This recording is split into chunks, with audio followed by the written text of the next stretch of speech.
வணக்கம். நாம் போன பதிவில் திருப்பரங்குன்றம் அறுபடை வீடுகளில் முதன்மையான திருப்பரங்குன்றம் பற்றி பார்த்தோம். இந்த பதிவில் நம்ம அறுபடை வீடுகளில் இரண்டாம் வீடான திருச்செந்தூர் பற்றி பார்க்க போகிறோம். இந்த திருச்செந்தூர் தூத்துக்குடி மாவட்டத்தில் அமைஞ்சிருக்குது. தேவர்கள் தங்களை துன்புறுத்துற சூரபத்மனை அழிக்கிறதுக்காக சிவபெருமானிட்ட முறையிடுறாங்க. சிவபெருமான் தனது நெற்றி கண்ணுல இருந்து 6 தீப்பொறிகளை உருவாக்குறாரு. அந்த 6 தீப்பொறிகளும் அங்க இருக்கிற சரவண பொய்கைங்கிற குளத்துல இருந்த 6 தாமரைகள்ல 6 அழகிய குழந்தைகளாக உருவாகி இருக்காங்க. அந்த குழந்தைகளை கார்த்திகை பெண்கள் எடுத்து வளர்த்திருக்கிறாங்க. ஒரு குறிப்பிட்ட பருவத்துல அந்த குழந்தைகளை பார்வதியிட்ட ஒப்படைக்கிறாங்க. பார்வதி அந்த 6 குழந்தைகளும் ஒரே குழந்தையா உருவாக்கிடுறாங்க.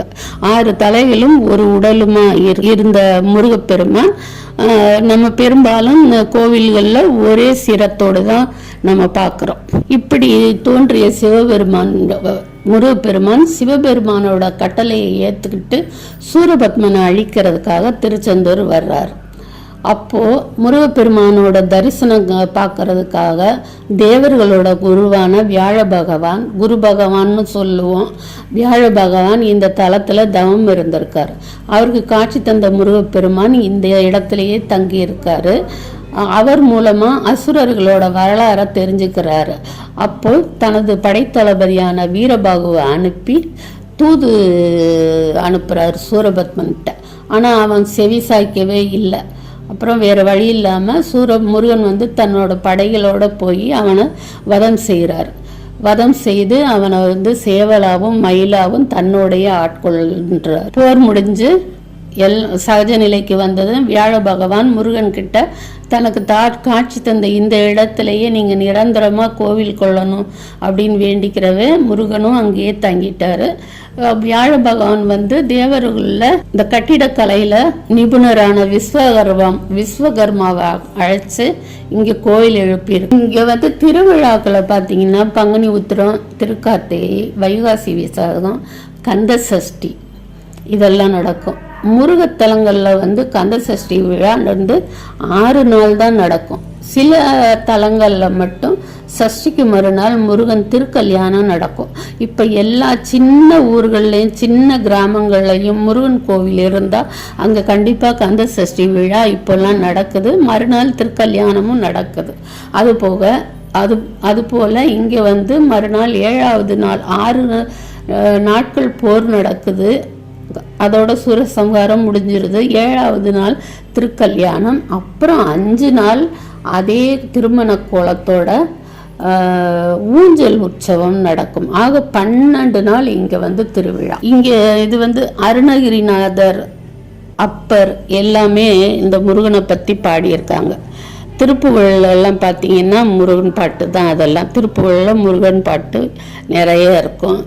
அப்புறம் அப்பரும் பாடியிருக்காரு. நம்ம இதெல்லாம் படித்தோம்னாலே முருகனோட பெருமையை தெரிஞ்சுக்கிற முடியும். கோவில் திறக்கிற நேரம் பார்த்தீங்கன்னா காலை 5 மணிலேருந்து ராத்திரி 9 மணி வரைக்கும் திறந்துருக்கும். அப்புறம் பார்த்தீங்கன்னா இந்த கோவிலோட ராஜகோபுரம் பார்த்தீங்கன்னா 9 தளங்களோட இருக்கு. ஆனால் இது கருவறையை ஒட்டி இல்லை. இது தனியாக மேற்கு பார்த்து இருக்கு. முருகனோட கருவறையை விட இது ரொம்பவும் உயரமாக இருக்கிறதுனால இது திறக்கப்படுறதில்லை, எப்பவும் அடைக்கப்பட்டே இருக்கும். கந்த சஷ்டி விழாவில் முருகன் திருக்கல்யாணத்தப்போ மட்டும் ராத்திரி நள்ளிரவில் 1 நாள் மட்டும் இந்த வாசல் திறக்கப்படும். ஆனால் பக்தர்களுக்கெல்லாம் உள்ளே போக அனுமதி கிடையாது. அப்புறம் இங்கே பஞ்சலிங்கங்கள் இருக்குது. பஞ்சலிங்கங்கள் முருகனுடைய சந்நிதிக்கு வலது பக்கத்தில் தனியாக இருக்குது. தனியானா நம்ம பார்க்கும்போது வெளியே இருந்து பார்க்குறம்போது தெரியாது. இதை முருகனோட சந்நிதிக்குள்ளே போயின்னா இடது பக்கம் ஒரு வாசல் இருக்குது சன்னதிக்குள்ள. அந்த வாசல்ல நுழைஞ்சு அப்படியே கர்ப்ப கிரகத்தை சுற்றி வந்தால் கொஞ்சம் பாதாளத்தில் பஞ்சலிங்கங்களை தரிசனம் பண்ணலாம். ஆனால் இப்போல்லாம் கூட்டங்கள் அதிகமாக இருக்கிறதுனால அனுமதி கிடையாது. இப்போ யாருக்கும் பஞ்சலிங்கங்களை தரிசிக்கிறதுக்கு அனுமதி கிடையாது. அப்புறம் பார்த்தீங்கன்னா நாழிக்கிணறுங்கிறது வந்து அது உருவாக்கிற இடம். இங்கே தசரா திருவிழா விமர்சையாக கொண்டாடப்படும். நேற்று வரைக்கும் கொண்டாடப்பட்டது. கிட்டத்தட்ட 2.5 லட்சம் மக்கள் பக்தர்கள் வந்ததாக சொல்கிறாங்க. இதோட என்னுடைய இந்த இதை முடிச்சுக்கிறேன். எனக்கு தெரிஞ்ச விவரங்களை சொன்னேன். பார்த்தவர்களுக்கும் கேட்டவர்களுக்கும் அந்த முருகனுடைய அருள் பரிபூரணமாக கிடைக்கட்டும். அடுத்த பதிவில் பார்க்கலாம். நன்றி, வணக்கம்.